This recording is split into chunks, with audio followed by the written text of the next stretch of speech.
welcome to a brand new series that I'm proud to host called Forgotten Gems, where we go back to history and the semi-recently present day, and we look at games that were very good but were lost too soon for one way or another, either through bad marketing, no marketing, or a very flawed game, or maybe a bad story, or hell, maybe even just a bad release date with another game that triumphed just a couple days later. We're going to go through an extensive list, one game per episode, of a game that I feel like was forgotten far too soon, and we're going to go through a little bit of trivia with it. We're going to describe the game, and we're going to go and kind of make our own assumptions as to why this game was forgotten. So, this first game we have is a game that I know personally far too well, and that is Final Fantasy Revenant Wings. Technically, Final Fantasy XII-2, because it is sequel to Final Fantasy XII. It came out in 2007, a year after Final Fantasy XII in 2006, and it already had a lot going against it, but we're going to get into that a little bit later in the episode. I will say, though, Final Fantasy has been known to mix up the fantasy RPG every few games or so. You know, you got your tactics, you got your World of Final Fantasy, you even got Final Fantasy 16 that came out not too long ago with its more DMC style of gameplay. But Revenant Wings is probably the most unique game in which it is technically a monster tamer RTS, akin to Command & Conquer and Warhammer. Story takes place, I think, a year after 12. Pretty much all of the old characters are in this one. You got your Vanya, your Penelo, your Bartholomew, and then you got your Baldassare, your Ash, and then you got like weird characters where it's just like Kites, which was like a very, like, he was a child in 12, is now like a preteen, and he's one of the main cast members in Revenant Wings, which is strange. Which for me personally, I played Revenant Wings far before I played 12. So I was very surprised to see just the like tonal difference of like how bizarre this game is compared to the original, which is something else we're going to get into in a little bit here. And then probably the biggest detriment that this game could ever have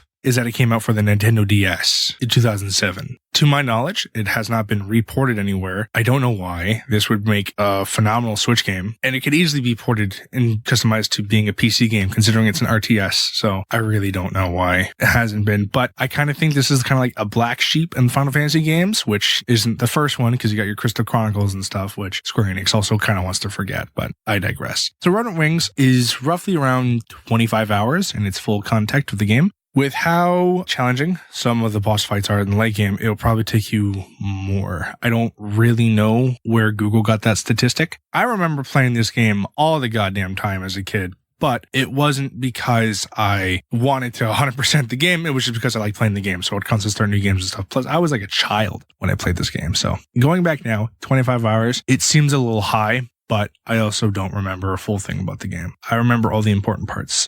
A team called Think and Feel created the game. They, in their entirety, made a whopping of 2 games, Revenant Wings being one of them. The other one was, I believe, Eastern exclusive called Blood of Bahamut. I've never heard of it, and I can't really find gameplay of it. If you know what it is, hey, feel free to leave a comment below. I would love to figure it out. As far as I can tell, it is not connected to any of the Final Fantasy games, despite having Bahamut in the name. I know that's not a Final Fantasy exclusive, but it is pretty synonymous with it. The game just has random spikes of like difficulty and can be very unforgiving. If you fail, you have to start the entire level over again. And sometimes that can mean 5 minutes, and sometimes that can mean like an hour, especially very early and then very late game. How it works is that there's no like classic levels. There's no real skirmishes, no grinding you can do to get better at the game. You go through the stage, and throughout each map, there's these big old squares which you capture, which are like your waypoints, which you can capture. And when you capture one, each hero specifically, so you got your Vaughn, your Penelo, your Kites, your Ash, or whatever, each have a set amount of espers, which they command, and that's basically your army. And espers can range from like little sprites to Diabloses to Tomberries in the late game, right? There's tons, and each of them have their own stats and elements and special abilities, which you got to keep track of. And yeah, that's where the RTS comes in. But because of that, levels aren't really like a thing as you would expect. At the end of each mission, you do get like a pool of experience which you get, which your heroes can then, through the game's decision, can learn new moves. For example, Vaughn is, I guess, canonically a thief because all he learns is steal moves. So at the very beginning, he learns steal speed, and then he learns steal power, steal attack speed, steal defense, stuff like that, where he can rob stats of enemies. And it's fairly middle of the road, I'd say. It doesn't excel. When you don't have it, you kind of miss it a little bit. Despite not having skirmishes, it does have like side content and hidden bosses, and those will just kick your dick in every time you get a chance to. They are very challenging. I remember to this day still just trying to fight Chaos is so hard. Once you have them all, you can then fight the super hidden secret boss, Exodia, which you don't fight Exodia, Exodia fights you. And if you win, then you must be game sharking because it is purposely Square Enix trying to make a boss, just like in 12, that realistically they do not want you to defeat. And no, there is no New Game Plus or any real way than just playing the best you can and getting lucky. To my experience, I know that Exodia is very challenging in almost every game that it appears in, but Revenant Wings is no exception. Okay, so we're going to move on to a little bit of behind the scenes. Revenant Wings is considered within the fan base to be non-canon. Why is this? Well, I did some research, and here are the reasonings behind that. First of all, it was written and directed by Yutori Toriyama. This mad lad hadn't worked on any of the prior Evil East games, which would be Final Fantasy XII, Zodiac Age, Final Fantasy Tactics, and then Tactics Advance, etc. And then after this game came out, Tactics 8 2. Those would be the Evil East games, the games that take place in the world of Evil East, which is a very condensed set of games. The game also had no involvement, from what I can tell, from these several people, from Yasumi Matsuno from, I think, 12, and he was the writer of world building. No involvement from Hirokuyuki Ito, who was a game designer in 12 and Tactics, from what I could tell. Nothing from Hiroshi Minjinganawa. Sorry if I butcher that name, who was pretty much the art director of Evil East, which makes sense because Revenant Wings kind of stands out, but we'll get into that a little bit later. And then also no involvement with Akito Yoshida, who is the character designer, which honestly you don't really miss because they kind of do, in my opinion, a good way of emulating what characters look like slightly older. It's nothing that crazy. And this personally shouldn't really be said, but ultimately has the same amount of no involvement. No involvement from Jun Akiyama, who was the Final Fantasy XII cutscene director. A lot of people say that because none of these people who had very prominent standing in the previous games weren't in it, this makes it non-canon. Does this make this non-canon? No, it is canon, okay? I had heard that on the Revenant Wings wiki that they said they didn't want it to be seen as canon, but as of recording this episode, I haven't been able to find that really anywhere. And I don't really know if it was deleted or if it was taken back or if the original claim was lying, but I can't find it. So as far as I can tell, it is flawed, but it is canon. It also would be very strange because in Tactics Advance 2, Vaughn and Pinello show up and they reference an event that happens in Revenant Wings. So it would be very unfortunate. Now, there's a bigger question if Tactics Advance and Tactics Advance 2 are canon because they're isekais, so it kind of raises a big old question mark, but that would be a story for another day. But I think Revenant Wings is canon, and people just get pissy because of the behind-the-scenes debacle that they kind of created. All right, so we're going to move on to the next section, which is story. So I won't really do any major spoilers here. Typically, and if I do, I will make it very clear that I will. But as plain as a synopsis as I can, Vaughn and friends travel to a planet of a dying race to uncover their secrets, and that's it. They go to these chain of sky islands where they meet these eagle people, bird people, just dudes with big old dreadlocks and big ass angel eagle wings. That's pretty much it. And they kind of just fall into a conspiracy that they have to uncover and save the world in typical Final Fantasy jargon. There is obviously more that happens, and if I remember, there is this really, really decent cutscene that I always kind of stood out to me that I always liked, but I won't really go into that in here because that's not kind of what we do. We kind of just point out the game. We're not going to tell you everything about the game. The whole point of the show is to make you have interest peaked in the game for you to experience it yourself. So Yes, it is an RTS, so that already kind of limits the hardware it can be used on without any major changes. And because of that, it requires pretty much 100% of your attention whenever you play. It's not a game you can half-assedly play, and you need to be paying attention, or else one of your units will die that didn't need to die, and then you kind of snowball, and then you just go lower, lower, lower, and then you die. And that's not really fun. So if this is a game you wish to pick up, either physical or emulation, I won't tell anybody, then dedicate time to playing it and don't just kind of half-ass it, because you won't really get far. Not really.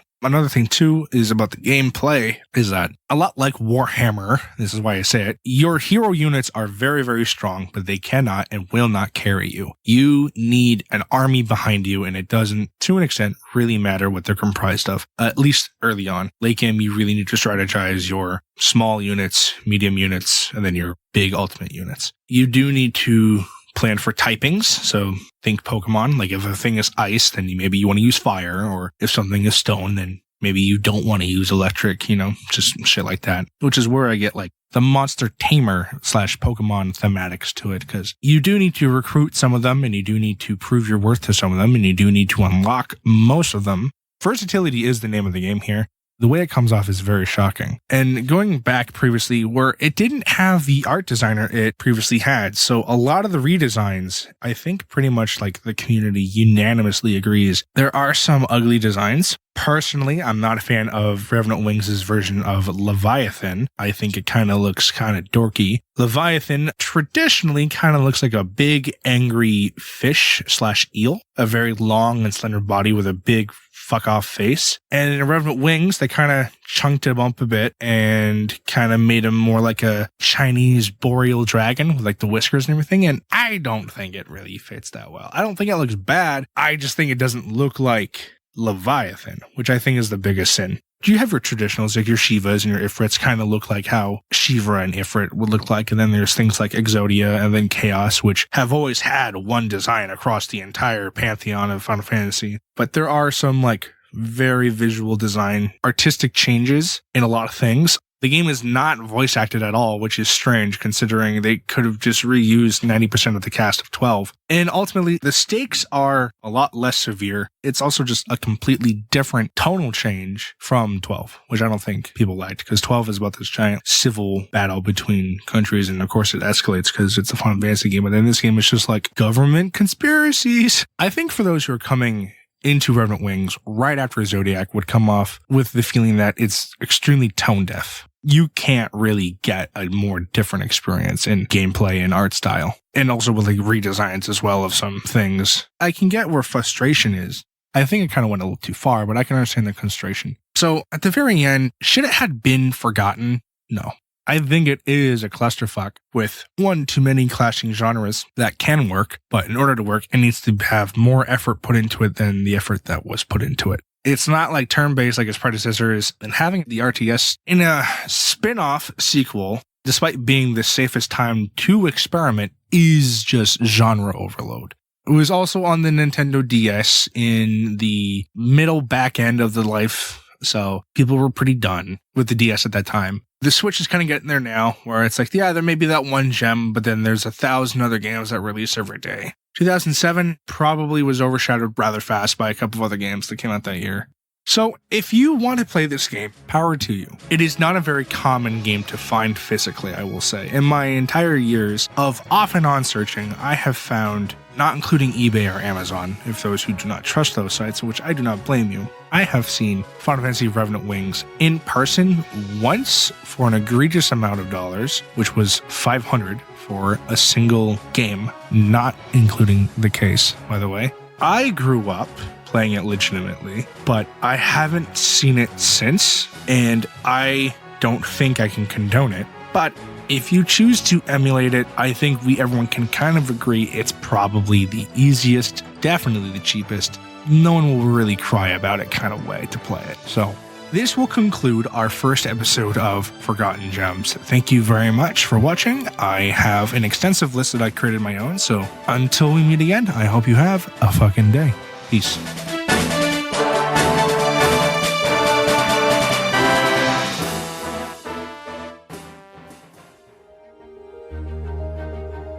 Thank you for tuning in to this episode, proudly presented by the APNM Group, a subsidiary of Algebra Productions, LLC. We strive to produce content that informs, entertains, and adds value to your day. We value your input and would be delighted to hear your thoughts in the comments about this episode. If you have questions, comments, or suggestions, please engage with us in the comment section or via our social media platforms. Your feedback helps us shape our content and uncover new topics that matter to our listeners. If this episode resonated with you, we kindly ask that you rate and review this show on your preferred podcast platform. Sharing this podcast with friends and family helps us reach more listeners and continue delivering content you enjoy. For more information about the podcast, the host, or our parent company, please visit the link in this episode's description. Also visit us on YouTube and Rumble to see and hear every content produced by Algebra Productions. Thank you once again for your time and support. Until next time, stay tuned and stay inspired.